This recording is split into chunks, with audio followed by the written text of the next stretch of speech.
प्रणाम सब गोटे के। हम शालिनी और अहाँ सबके बीच एक पचीसी खेल के गीत लऽ के आयल छी। कोजगरा में पचीसी खेलल जाए छे, तो ओहि टाइम के गीत अछि, सुनू और यही आशा के संग सुना रहल छी अहाँ सबके नीक लागत। धन्यवाद। सखी है आसिन के बुन झीस, सार संग खेलब पचीसीना। सखी है आसिन में बुन झीस, सार संग खेलब पचीसीना। हे सार संग खेलब पचीसीना, बहिनोई संग खेलब पचीसीना।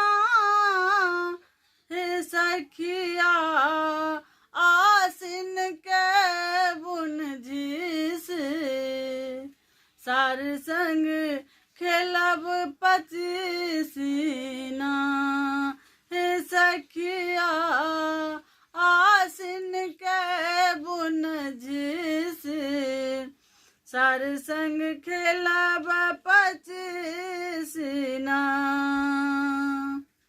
गोर बदन पर कारी रे चुनरिया, गोर बदन पर कारी रे चुनरिया, गोर बदन पर कारी रे चुनरिया। नैन काजर मुख मुस्किना, नैन काजर मुख मुस्किना। सखिए आसिन के बुन झीस, सार संग खेलब पचीसीना। सोना के थार सखी रूप कर कौरी, सोना कर थार सखी रूप कर कौरी, सोना कर थार सखी रूप कर कौरी। लाग गेल सार संग बाजना, सखी है लाग गेल सार संग बाजना। सखी है आसिन के बुन झीस, सार संग खेलब पचीसीना। सखी है आसिन के बुन झीस, सार संग खेलब पचीसीना। के हारे के जीते, के हारे के जीते, के मारलन पिहकारीना। सखी है के मारलन पिहकारीना।